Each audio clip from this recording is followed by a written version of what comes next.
Look, cybersecurity is not a one-size-fits-all program. It shouldn't be, but B, we don't have the resources to treat every vendor with the same level of diligence that we need to.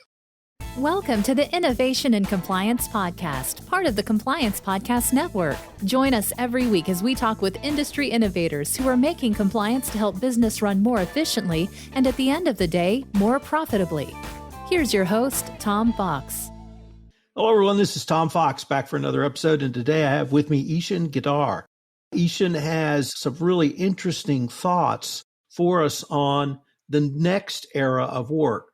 We went through work from home, and now we're in the hybrid work era. And I think that every compliance practitioner, business executive, and frankly, anyone in a corporation needs to think about some of the risks he's going to raise for us and issues around risk management. So, Ishan, first of all, welcome, and thank you so much for taking the time to visit with me today. Absolutely. Thanks for having me, Tom. Excited to chat with you today. So, Ishan, could you tell us a little bit about your professional background? Yeah, my career mostly started in business development and finance, worked in investment banking in New York, spent some time working for Disney and their corporate strategy and business development team.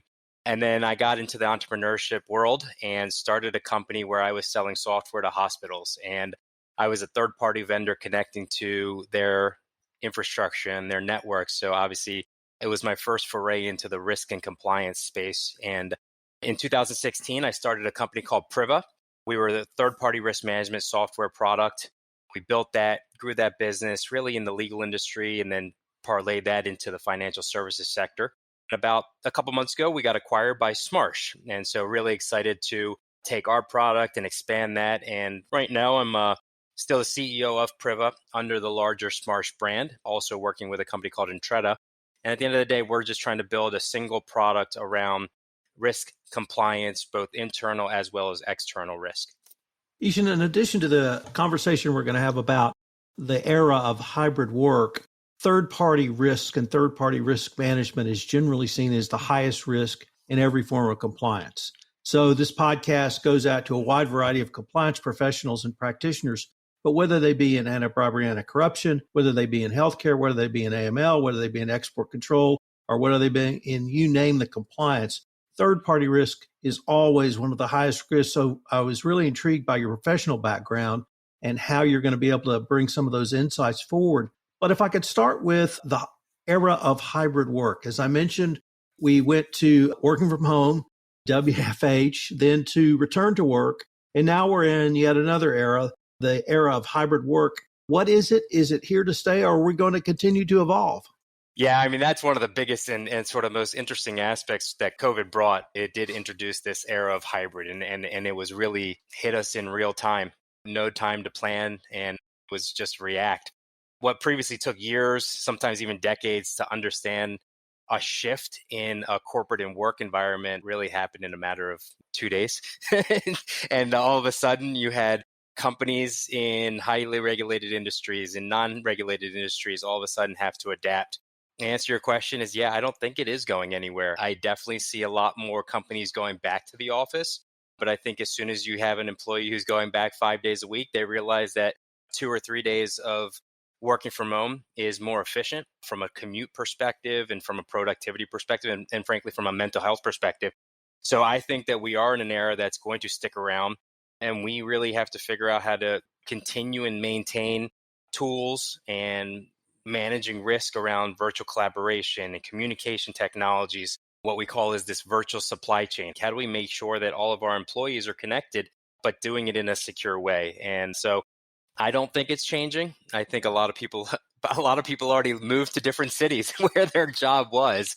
And so I think that we are going to have to adapt as from 2 years ago to 2-3 years from now. I think it's going to stay the same. Perhaps the most prescient comment I heard during the throes of the pandemic last year was, we moved from disaster recovery to business continuity to business as usual.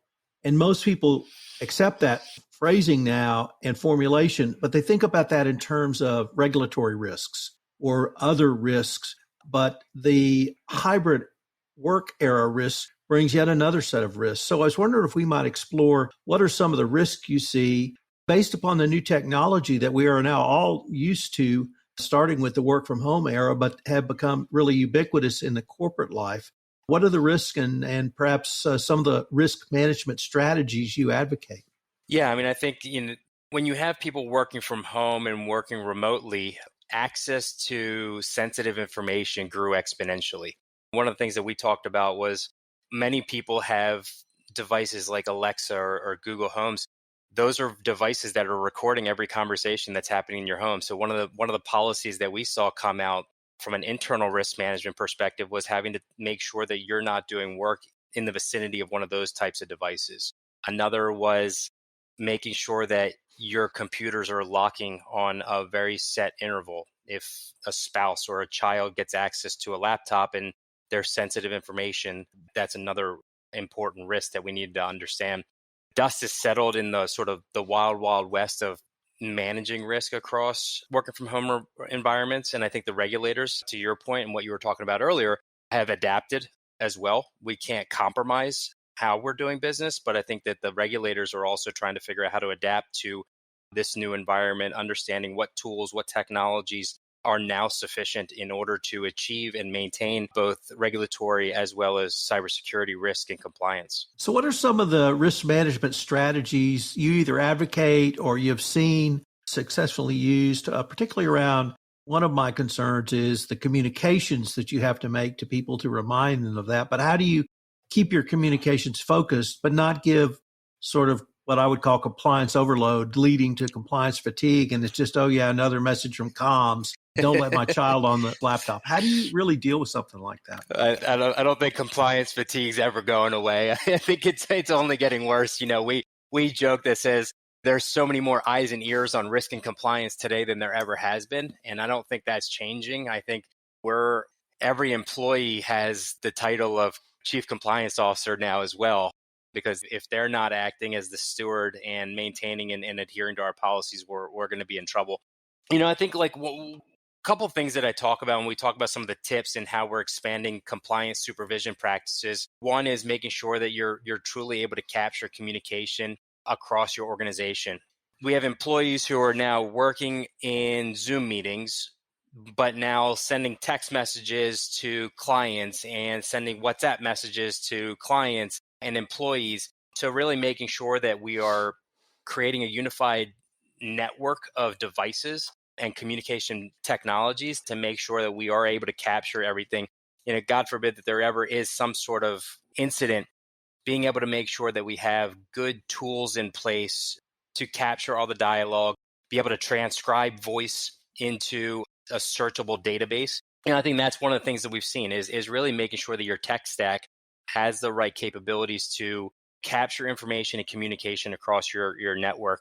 I think another thing that we talked about was how do you communicate the right ways to work with your clients or work with your employees? Is text message a good way to talk about sensitive information with a client? It may or may not be, but as long as we have the right tools and the right steps to make sure that we're doing things in line with our internal corporate policies, the compliance departments have access to that information if it's required. I think that's also something that's super important. Using AI is a good way to make sure that you are achieving compliance. AI can really streamline the process and make sure that people are adhering to the new policy and the new norm. And doing things in a manual way can be really cumbersome. And I think that we've seen new technologies are built in with AI capabilities, and they can really automate a lot of those risk-based decisions or risk-based detection, increasing productivity by like 95%.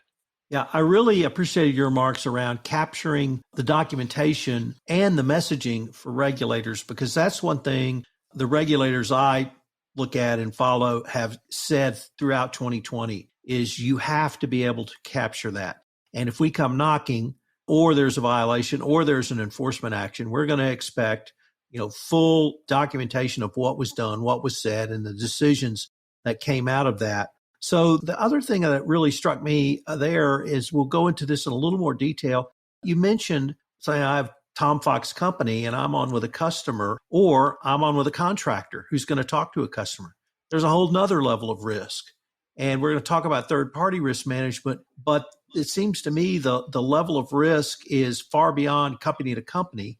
it is really the entire scope of your communications. Would that be a fair assessment? It's a completely a fair assessment. And then taking that one step further is making sure that everything is integrated. I've actually, I'm sure most people, they've been on a Zoom call, they're sending a Slack message to an employee, or they're texting somebody else in real time. All of that dialogue, all that communication needs to be timestamped so that it is all captured together. And I think that's one of the biggest challenges. It is really about capturing that communication across every different medium. And I think, kind of going back to that work from home, and if your child goes on to Facebook or WhatsApp, or they're going on to TikTok when on your work computer, that does need to get captured in some form or manner if there is ever some level of incident. Let me turn to a specific risk now, because hopefully it's on the forefront of everyone's mind, but if it's not, you're certainly going to tell us why it should be, and that's cybersecurity. And I think everyone recognizes the enhanced cybersecurity risks in the working at home environment, but how do you train employees around cybersecurity in a way that's effective when they are working remotely or in some other hybrid work situation? Yeah, it's interesting. Like technology is a great resource, but it's a double-edged sword. With every product that technology brings to make your lives easier, better, faster, and cheaper for your clients, come with cybersecurity risks. We're seeing data flow downstream at a level that we've never seen before, and that's going to continue. Obviously, hiring is a big challenge today. So I think, the number one thing in an effort to mitigate cybersecurity risk is training, obviously, and it's and consistent training. That's the most important thing. You really have to drive cybersecurity into your culture of your organization. You cannot tell an employee in January that cybersecurity is important, have them go through a cybersecurity awareness training, and expect them to remember that in 2 months, because cybersecurity is also a crutch for us to do our jobs in the most timely and most efficient way. So I think that, very consistent training is really important. I was looking at a couple stats when we were preparing for this. Cybercrime is up 600% since the start of COVID. The FBI cyber division, they're getting over 4,000 complaints a day, and 61% of all malware is targeted towards remote workers through complex cloud applications. So nation states with basically unlimited budgets, unlimited resources are very, very sophisticated. And, as workers are moving to, from a secure office environment where networks, monitoring, firewalls, all of those are really confined and really well defined. Now we're going to these vulnerable home networks that have devices, weak Wi-Fi security, authentication, outdated equipment. And so most of all, the limited awareness and training and teaching your employees around these new sophisticated phishing and social engineering tactics, that's the number one. So we have to really be on top of what's coming out in the market, information sharing across companies like there's ISACs, information sharing exchanges around different industry groups. The FS-ISAC is the number one leader one. So the financial services information sharing, they're trading information that if one bank sees an attack from a certain IP address, they put it onto a discussion board so that other banks can then go ahead and block that. So we can't do this alone. Cybersecurity is not something we can do in silos. It is really a collective effort. And then when you think about from a compliance perspective, when you look at regulated industries like financial services, healthcare, utility, having really detailed policy monitoring and reporting requirements, those are really important. Making sure that you are also adapting your policies to the new norm. You don't want to have your teams losing clients or not being able to grow the business because of certain restrictions. So it is a little bit of a give and take between what your policies are and how you're training and coaching your employees. My wife works for a major oilfield services company now remotely. We moved out of the city, and she came to me a couple of months ago. She said, "Will you look at this email?" And I looked at it and I said, "It's either spam, a scam, or a phishing expedition." And so she duly reported it. And it turned out it was a test by the company's internal IT security to see how many employees would do that. And that really struck me in 3 levels. One was that the vulnerability companies have down to her level. Number 2, that the opportunity for training literally of the frontline employee, because she had gone through the IT training and knew to look for certain things, but more importantly, to report it. And at three, you can, even with something as invidious as cybersecurity attacks by state actors, you actually can have a pretty proficient frontline defense before it would get to someone like yourself, or even elevated even higher. So that even though this could be a risk, there were some basic things that you could do, as opposed to some law, anti-corruption law, where there was a criminal violation if you engage in certain behavior. But here we had frontline employees. So is that message that really every employee is on the front line and they can play a part of our defense? Is that something that resonates with your customers and clients? Yeah, 100%. And first, I applaud your wife's company for training her appropriately, and I applaud your wife for identifying that, because it's not easy. And so that's a great example where her employer must have done a good job to make them aware that they're scams. I mean, they're coming everywhere, every which way, and multiple times a day. Companies are doing a great job of putting tools into place to capture. If one of an employee gets an email where Google spelled wrong, usually those get captured now and flag them before they actually get to the front line. But every employee has access to sensitive data for the most part. So yeah, I think you absolutely need to think about every person in your organization as a frontline cybersecurity risk and a threat. And so they've done a great job, and that's great to hear. And one of the things that we do, between Priva and Treta and Smarsh, that's an example where we assign a risk score to each employee, each division, and then organization. And that includes endpoint protection. That includes cybersecurity awareness training. That includes phishing examples, like you just talked about, a fake email sent by the security department. And so we're able to look at individuals as a single entity to identify, is their risk score adequate enough? And we say this, and if you don't pass cybersecurity awareness training, your risk score is going to go down, but you have an opportunity to get better. We always say that communication is a really important part of the awareness training, that if you don't succeed at first, you're not going to lose your job, but that is going to require you to go through the process again. We're not in this to take business away. We're not here to have people lose their job, but it's an element of growth. And so that's one of the things that we really do, is we try to figure out where are the areas of non-compliance. And then that helps us from a security, risk, and compliance team focus our efforts on the individuals that may need a little bit extra, because they are potential threats. And your wife did a great job of reacting to that email, but that email went to every single employee. And my guess is probably 2% of the employees failed, if not significantly higher. So now the teams can now put the right resources in place to help those that didn't understand that this was a malicious email or an attempt of a malicious email. I'd like to now turn to third parties. And in many of the listeners of this podcast understand that third parties are indeed, if not the highest, certainly a very high risk, but they tend to segregate to third parties. Parties on the sales side, parties that we may be in business jointly with, whether it's a joint venture, whether it's a business partner, whether it's a something, whatever it may be, a teaming partner, as opposed to a vendor. And the vendors have been separate. They're over in the supply chain. Procurement handles that. But you really advocate a really unified approach, and I was really intrigued by that. And it struck me that that's also a very prescient point going forward that I'll ask you about maybe into the future. But what do you see as the risks now from this integrated approach to all third parties? I'm glad you're using the word third-party risk management. The industry's really evolved. It started off with the term vendor risk management. When I started Priva 5 years ago, it was vendor risk management. But the definition of a third party has actually changed how we look at the world. You actually said everything correct, right? It's suppliers, it's partners. In some cases, it's customers. And so, we talked about revenue risk management.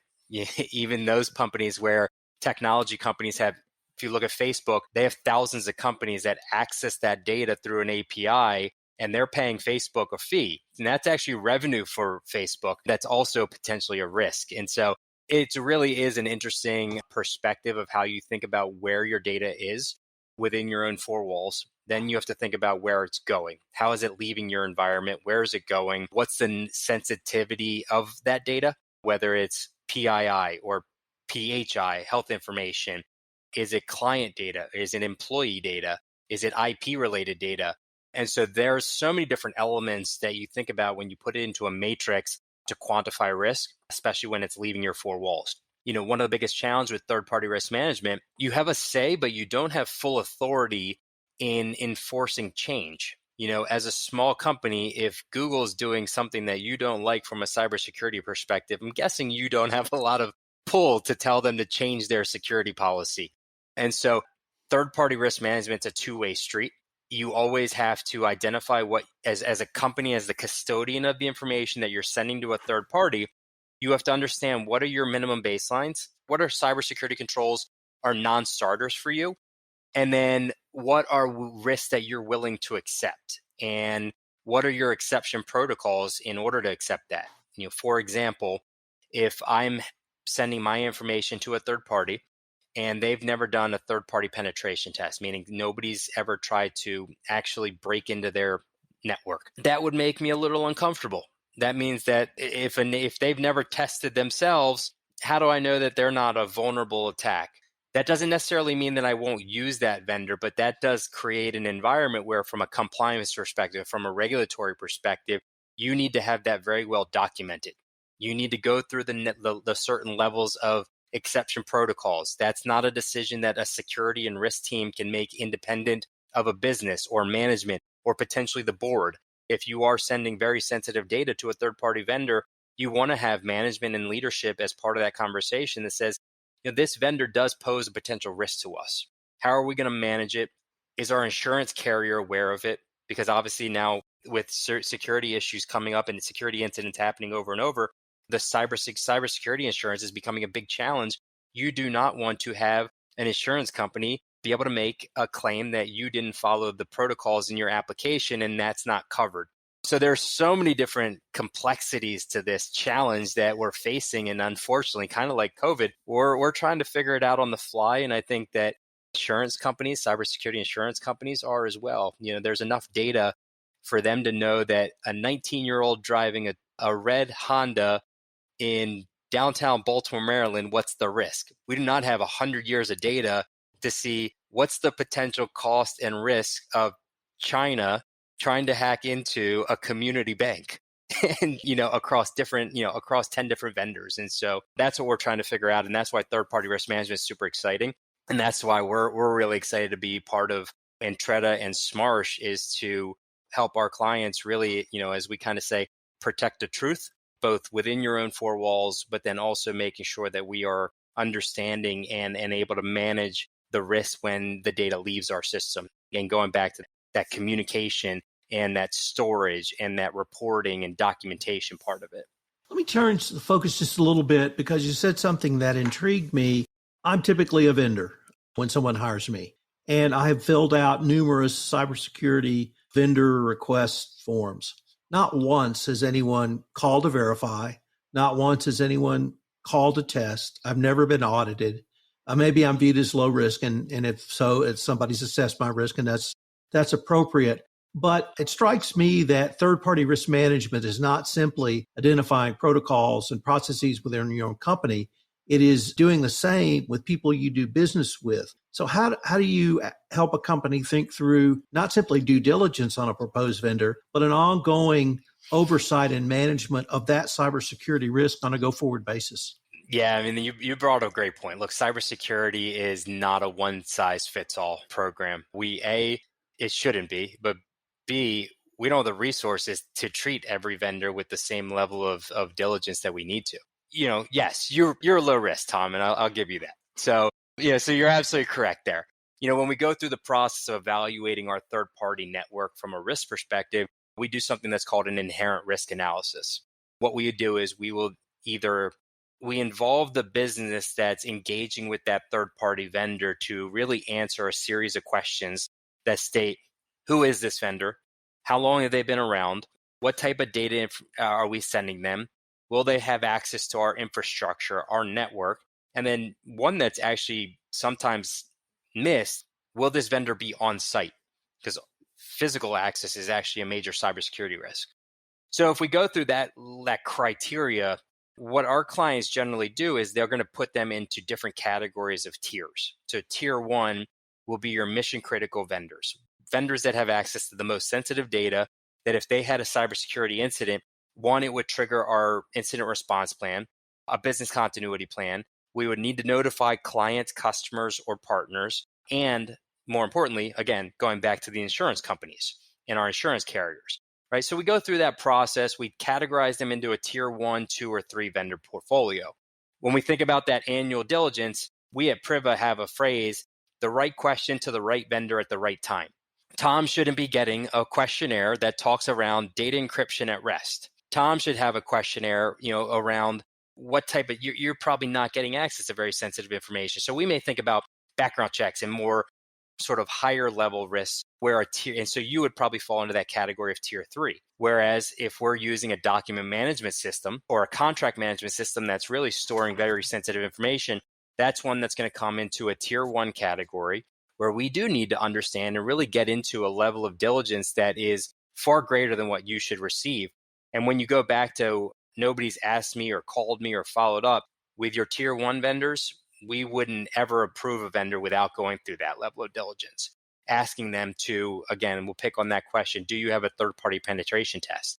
They do need to provide some summary report to us that identifies that A, they've done it, B, who conducted the third-party penetration test, and then C, what are the findings that were identified from a low, medium, high risk perspective? And then lastly is, have you remediated anything that we deem critical?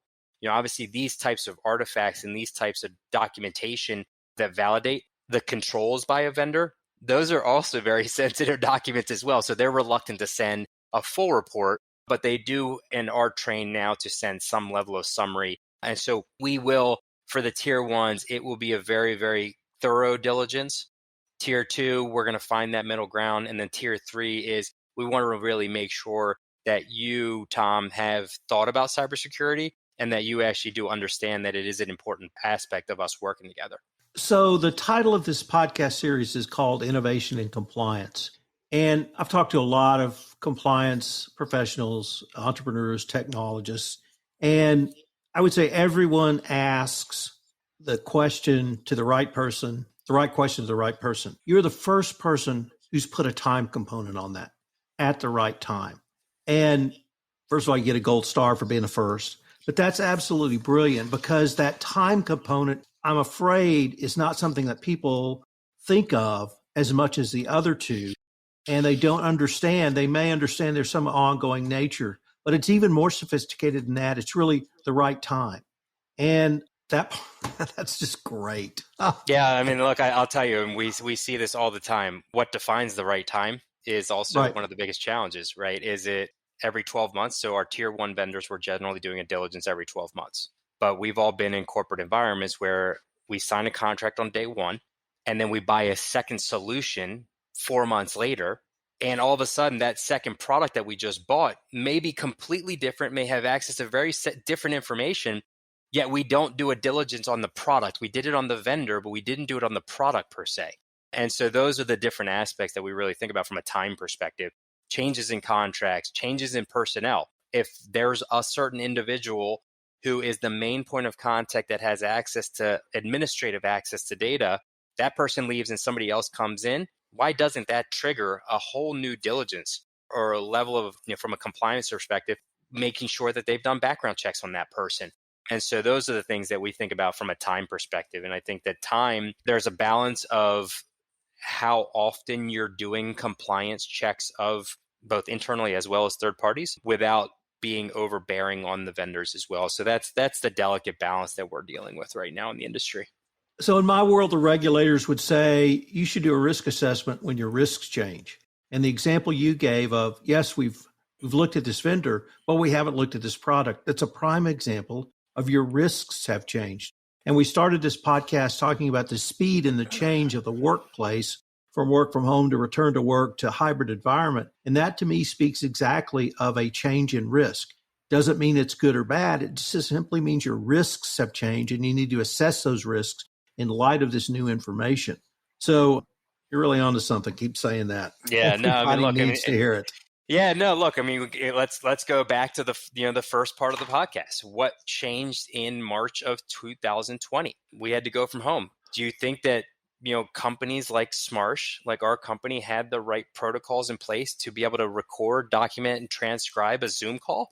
Maybe, probably not the best, right? But we had to adapt really quickly and understand that all of a sudden we had to change how we were thinking about things, and how the number of users on Zoom went from, I believe it was 10 million to 30 million in a matter of a week.